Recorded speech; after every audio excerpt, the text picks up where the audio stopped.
There has to be perhaps more that is done at the private market level in terms of saying that, you don't have bad actors, right? So it's easy for us to say there is corporates, right? But actually corporates buy very little of produce at the end of the day, right? It moves through the private market system, which are a whole bunch of SMEs at the end of the day.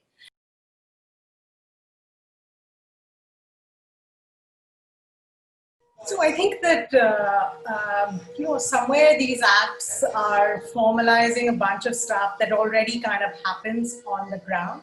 I think the devil lies in the detail of how this actually gets executed on ground.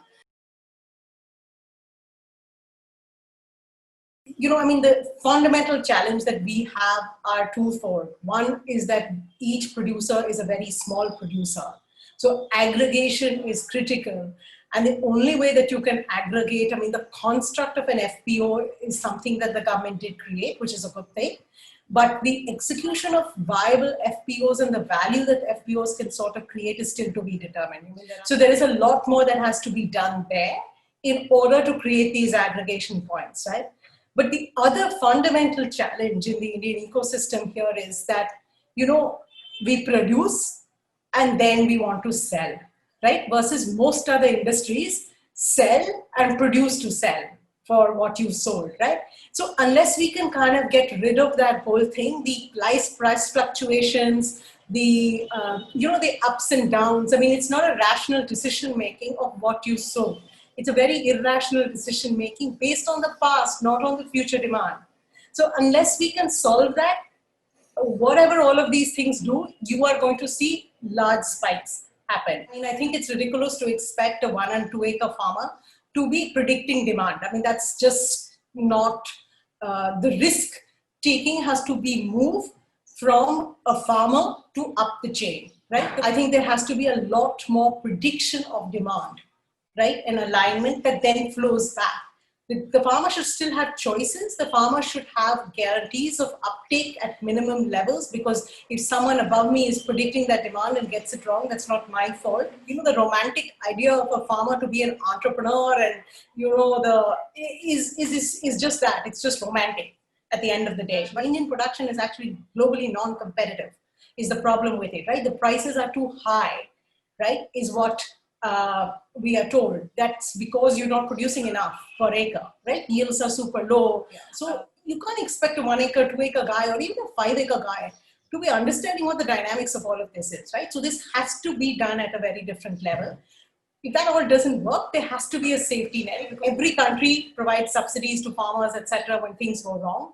But I think farmers should be supported to be part of markets more efficiently. Yeah. One critical piece in all of this is farmer credit, right, is not addressed. Right? So we can talk about all of these nice things, which are great on a legislation level and all of that. But ultimately, the life for the farmer will change, right? Because the person who gives me credit at the end of the day is who I am responsible for. MSP, no MSP, whatever else you want to say. Whether the guy hoards, doesn't hoard, whatever. See, the execution of this on the ground is ultimately the piece here, and that we typically fail at.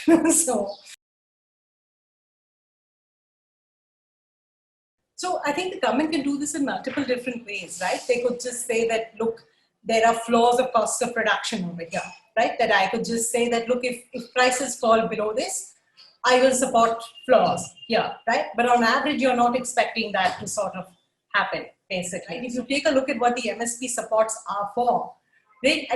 It's like 22 or 23 crops that are there, right? We produce a lot more crops, right? Demand is for a lot more crops. So fundamentally, if you guarantee pricing for paddy, or you guarantee pricing for some pulses or sugarcane or whatever else it is, what about me who grows tomatoes? Right? So I think it needs to be looked at much more holistically and saying, how do I come up with a way that, it's like an insurance scheme literally here, right? And I think that there has to be perhaps more that is done at the private market level. Corporates buy very little of produce at the end of the day, right? It moves through the private market system, which are a whole bunch of SMEs at the end of the day, right? So how are you going to control the local rice miller or the dal processor or, the sugarcane mills, right? How are you going to make sure that they are fair and transparent? I think the laws for those should need to tighten. I think there are a lot more investments, infra investments that need to happen, right? Which I think fundamentally has to kind of happen. I mean, private players will do some of it, but I think it has to get incentivized by the government to build infra here, right? How many it takes me 5 days to move a tomato from whatever one region to the other region? I mean, there's nothing I can do about it as a farmer, as an investor, as a company. I can't do anything about it. I mean, India needs to be globally competitive for what it produces, right? We sit on a company where it's cheaper to import stuff from outside India than to buy it 10 kilometers away from where the company is, which is ridiculous, right? So I don't know that there hasn't been investment in the ag sector because of this, right? There are definitely certain crops that are in the MSP regimes, etc., where the government is the buyer, which is really hard to sort of invest. But I think that the investments in ag is going to go up for other reasons, right? Not just because of these laws, but fundamentally, I think the fact that it is a large industry, it is also an industry that in this COVID times is actually more seeing more of tailwinds than headwinds, right? So people need to diversify from typical regular travel investments and whatever other stuff, so this makes an attractive place to go. And globally, agri has been seeing a growth in investment, right? So I think these are all factors that will drive further investments into agri, right? But I think that it's still not enough, right? I still think that there is more that needs to kind of happen.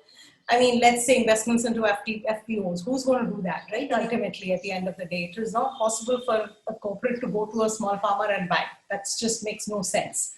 Neither does it make sense vice versa. So I think those investments are still to be seen and who the actors are to be coming in there. And that I think will take much longer.